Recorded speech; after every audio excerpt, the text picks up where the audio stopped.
Okay, so this is the study guide review for exam 2. So first, chapter 6, what I'm looking for deviance is just the definition from your book. It's a behavior, trait, or belief, or other characteristic that violates a norm and causes a negative reaction. So also the idea that it's socially constructed, which means that it changes over time and it's also different across cultures. Let's see, functionalism and deviance, just how the functionalist perspective understands deviance, that it does serve a function by clarifying moral boundaries and promoting social cohesion. Conflict theory's perspective on deviance, they see it as the result of social conflict, as they see everything, basically. So they see it as an issue of the powerful marginalizing and criminalizing people who threaten their power. So they argue that the way we define deviance in society often comes from those who are in power. They get to um, label people in certain ways, which reproduces inequality that's already existing. Merton strain theory, innovators are just people who accept the goals of society but do not use society's approved means to achieve their goals. So I gave you an example of my mentor, his book, Stick Up Kids, and how he talked about his friends that were like Dominican drug robbers, that, basically they wanted the same status and things that come with the quote unquote society's goals, aka the American dream of money, comfort, all that kind of fun stuff. But since they didn't have a pathway to education or a legitimate opportunity for success through a legal, legitimized field, they turned to drug sales and then eventually drug robberies in order to kind of finance their lives. So that would be an example of an innovator. Rebels are those who use their own goals to create their own means, basically, like those people that we talked about in class, like people that live off the grid, right, would be an example of that. People who they reject, buy those tiny homes. They reject society's goals of like material affluence and the collection of wealth. And they go about their own goals in ways that are different means than are the approved means by society for the goals of society. All right, stigma, just again, definition from your book, a term for any physical or social attribute that devalues a person or group's identity and excludes people that are not valued from social interactions, right? That's stigma. Passing is just when you try to present yourself as a member of a different group than the stigmatized group that you're a part of, right? So, like, um, for example, if you're going to, a wealthy family member's wedding, you'll probably dress up a little bit, pretend to be a little rich, use what I've done to situations where I'm supposed to not be poor, is use services like Rent the Runway, where you can, rent an expensive looking outfit for a cheap price, kind of like a Netflix for clothes. And that way you can pass in those situations as someone that, isn't stigmatized, meaning poor people. All right, so then deterrence versus retribution, those are just different ways of trying to deal with crime in society. So deterrence is when you try to prevent future crime by giving people harsh penalties for crimes that they commit. So they get either the specific deterrence of, not wanting to commit another crime because they don't want to go to jail again or they don't want to pay a fine again, and the general deterrence to society when other people see them get sentenced. They don't want to commit those crimes either. And then retribution is really just taking revenge for a crime that's been committed. So yeah, those are different approaches to dealing with crime. And positive deviance is just the idea that sometimes something that might have been criminal in the time period is later interpreted as heroic, right? So we talked about Rosa Parks. I showed you the video of Bree Newsom pulling down the Confederate flag flying over a state house, pointing out that it's time to end these very oppressive racial conditions, especially for in the wake of children and people being murdered while in prayer services at a African American church in the same state. So basically, and the person who committed the crime, the white supremacist who did that, was an ardent fan of the Confederate flag. So she pulls down the Confederate flag, But of course, she was arrested right after because that's, considered illegal, obviously, to just scale a pole in front of a state house and pull down a flag. But, definitely it could be a modern example of positive deviance, right? Doing something that is kind of pointing out a law or just a situation in society that isn't just. All right, then chapter 7, social stratification, is just the division of society into groups where, you know, basically some people have more privilege than others, some people have more power than others. So it becomes a social hierarchy in society. Social class is just one form of stratification, and it has to do with division of society based on access to wealth, power, and prestige.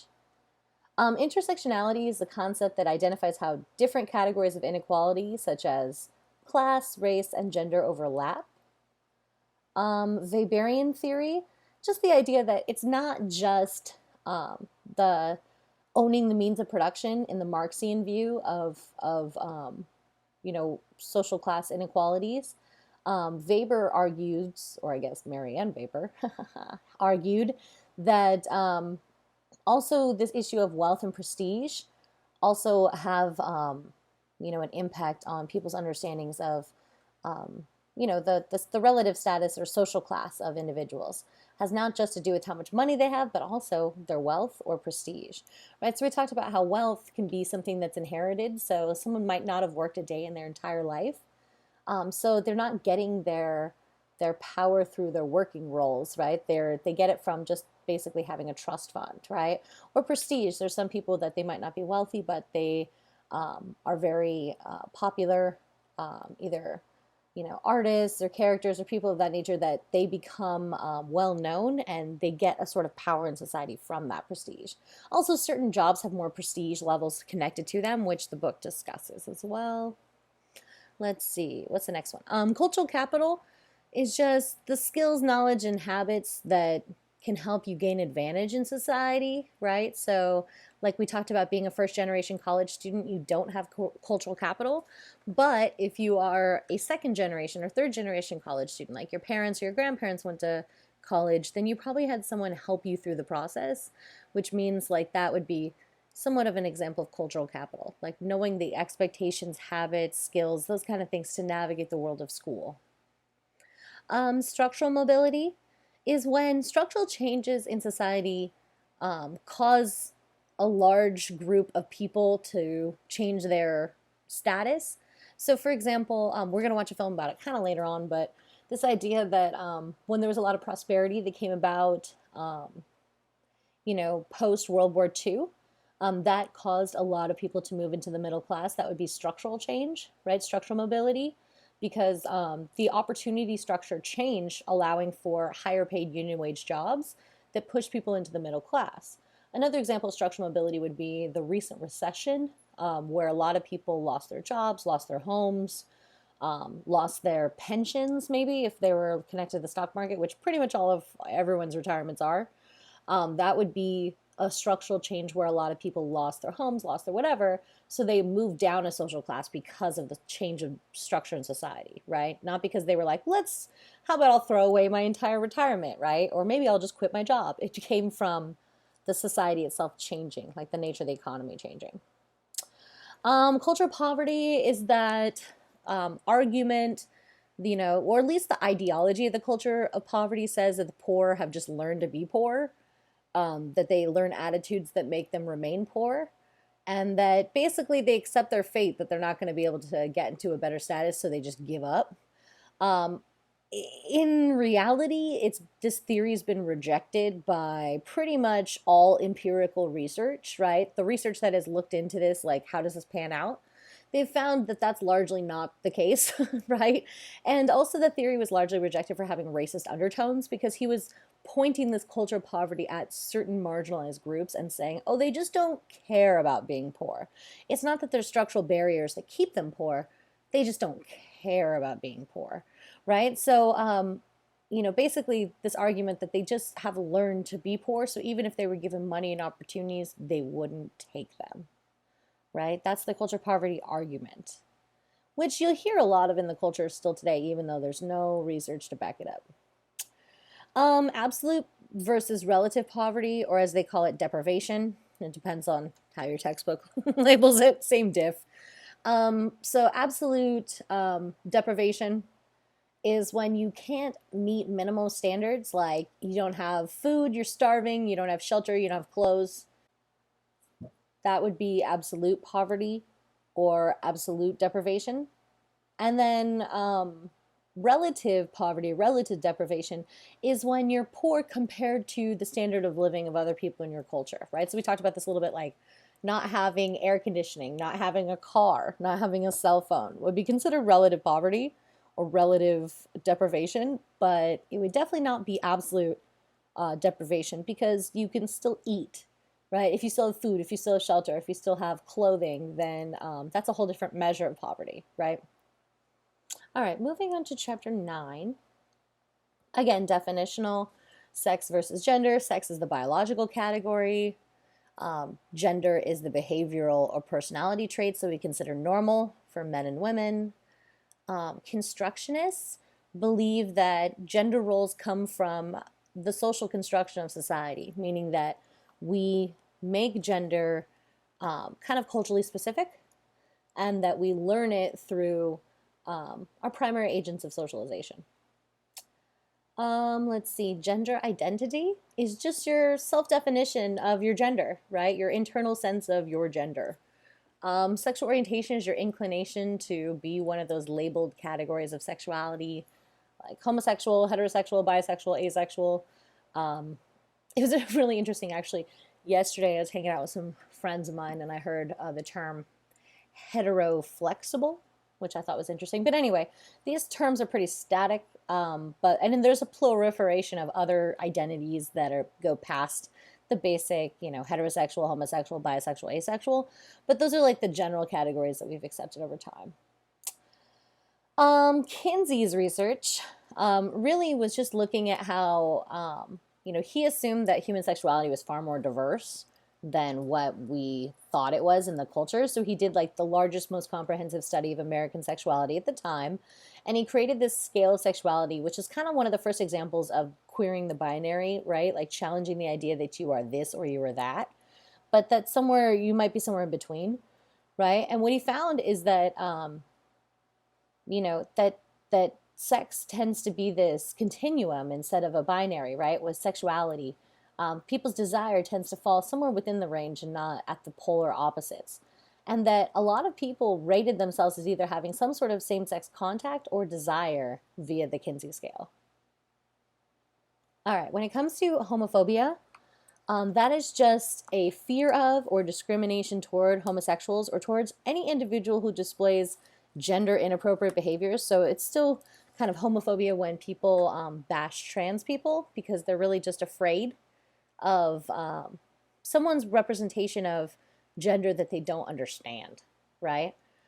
That's homophobia. Let's see. Theories of gender inequality. So the Parsons one, the Talcott Parsons thing about instrumental versus expressive is all I'm looking for there. He thinks that men are more suited for instrumental roles like an authority figure or breadwinner, and that women are more suited for nurturing, expressive roles like, being a mom.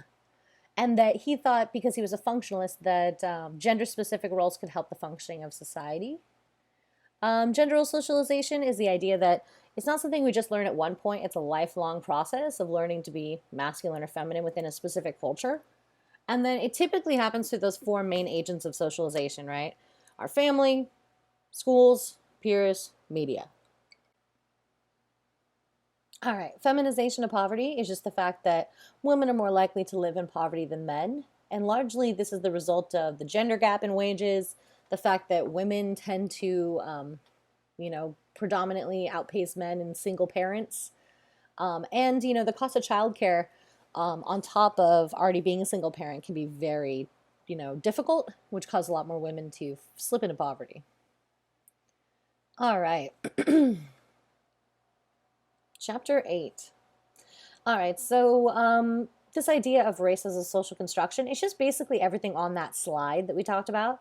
The idea that race isn't based on biology, that categories and understandings of race have changed over time, and are different cross-culturally. They don't have firm boundaries, racial categories. There tends to be a little overlap in, the kind of edges of these categories. And the distinction between race and ethnicity shows how ethnicity can be something that you hide, like having an accent, but race is something that we visibly look at as a marker of understanding a person in the culture. So, colorblind racism is an ideology that removes race as an explanation for any form of unequal treatment. So, basically, saying that racism doesn't cause any sort of inequality in the modern era, looking at it as an issue of the past and saying that, if someone claims to be experiencing racism, they're just denying their individual responsibility for something, right? And this is something that's definitely applied when we look at the criminal justice system, which is the example I gave you in class.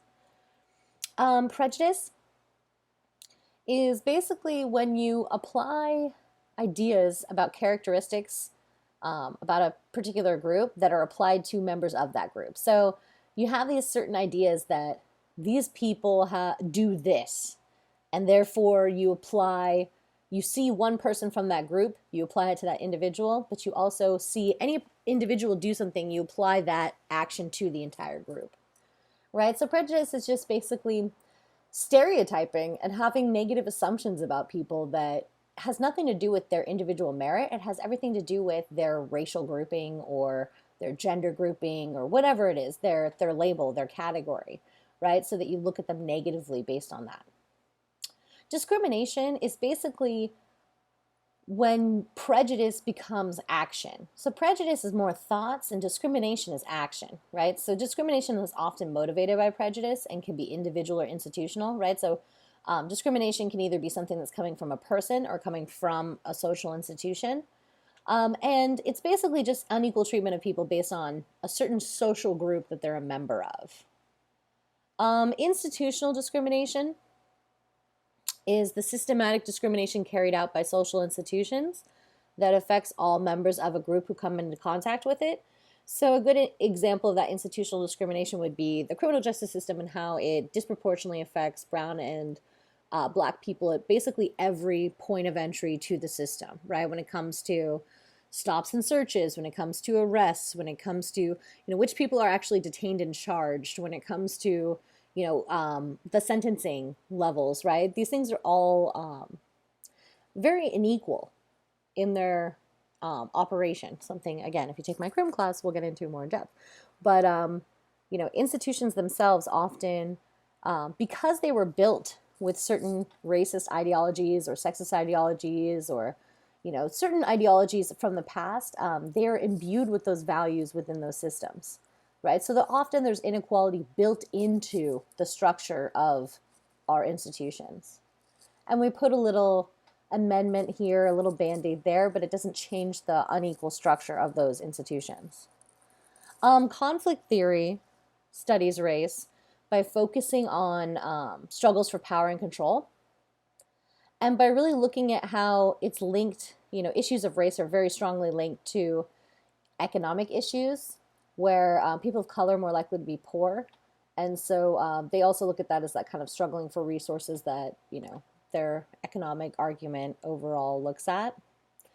Internal colonialism is when there's economic and political domination and subjugation of minority groups by controlling groups, right? So when we watched that video about South African apartheid, they talked about this a little bit, about how it was an economic and political domination and subjugation, similar to the experience that people of color had here in the South under Jim Crow segregation, right, where it was basically legal justification for paying people less, for giving them less opportunities, for keeping them out of the political process, for limiting their opportunity to vote, right? That's internal colonialism. So you're not going out and colonizing another culture, but you're controlling and colonizing the people within your own culture. And then when it comes to assimilation versus pluralism, assimilation is when a minority group is absorbed into the mainstream or dominant group. So assimilation would be like learning the dominant culture's language, adopting their styles and values and cultural beliefs, right? And then pluralism is when we really encourage racial and ethnic variation within society. Instead of trying to force everyone to speak the same language, to have the same values, we encourage people being different and we celebrate their difference. All right, chapter 10. Okay, so these are, again, definitional, blah, blah, blah, social institution, are just, these basic things in society that shape our opportunities and are often built on those stratified systems of power, right? Where they have structures of inequality within them. So they could be like race, class, gender, sexuality, age, ability, right? Those would be some examples of social institutions.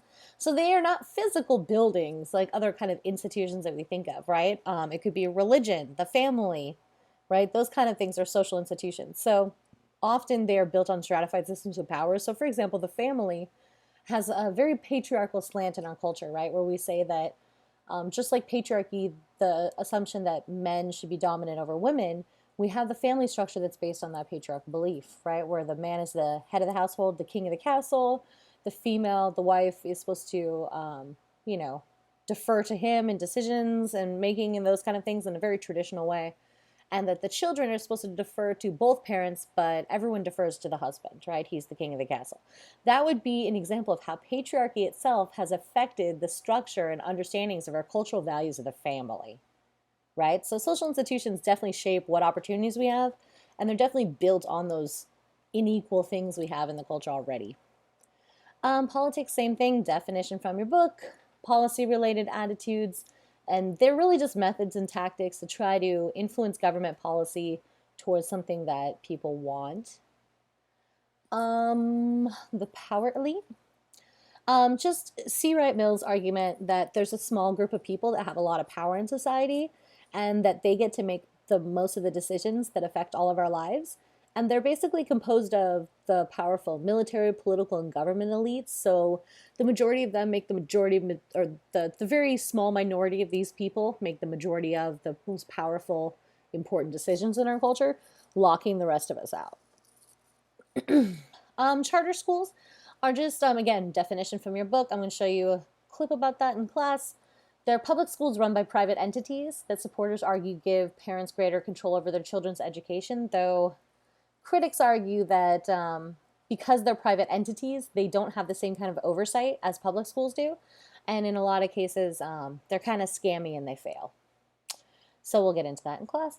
Fundamentalism is just the practice of emphasizing literal interpretations of religious texts or doctrines, right? So basically trying to return to a time of greater religious purity, right?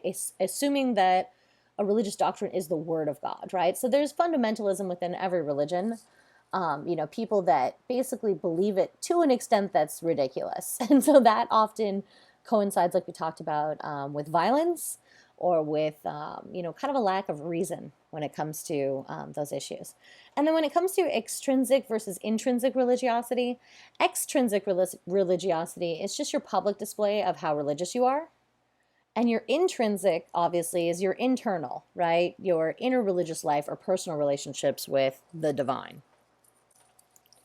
All right, so then for the potential essay questions, there were 3 main waves of the women's rights movement. Explain the goals of each wave and explain the ideology that links them together. So what I'm expecting there is wave 1. I'm expecting you to give me the time frames, right? So we're talking like mid 1800s to 1920, first wave, right? They were typically looking at abolitionism, before slavery ended. Obviously before, geez. Anyway, and then suffrage, which was, getting women the right to vote. Wave 2 was comprised of the, women struggling in the 1960s and 70s.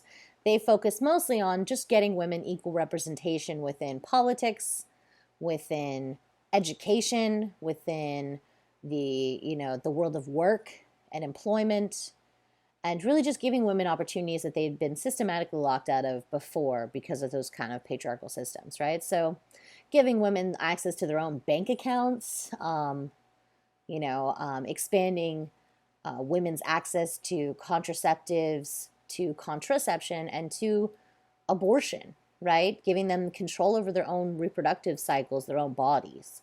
That's really what the second wave is all about. I mean, there's a lot more going on in there too. I mean, they're also the ones that made sexism a word. Like that didn't exist before. Sexual harassment didn't exist as a word before wave two. Um, it's still a prevalent problem in the culture, but it really was just considered like a problem women have to face in the workplace before the second wave came about and said like, no, women should not have to be treated like that in workplace environment. Well, no one should. Of course, it's not just about women. Men also get sexually harassed. But anyway, this idea that that wasn't even a word. There's a lot more words that came out of that too, like domestic violence, right? That was considered, it's a behind closed doors issue, that it's a personal family issue and not a societal issue. So, women were bringing about a lot of attention during second wave to issues of violence that women faced, to issues of sexual violence that women faced, whether it was rape and sexual assault, sexual harassment, right? Stalking, all sorts of things. These are when those laws and protections for women came about, largely because there was such a strong social movement of many young women that were forcing and pushing through their kind of political viewpoint that women should have rights and opportunities just like men do, that they are inherently not somehow, that men aren't inherently superior, and therefore, if you give women equal opportunities, they can prove themselves as equals. So then the third wave is basically 1982, quote unquote, now, which is basically focusing much more on issues of multiculturalism. So, like, not just being a white feminist movement, not just being a movement for white feminism within a middle class or upper class American context, but really looking at women in the developing world.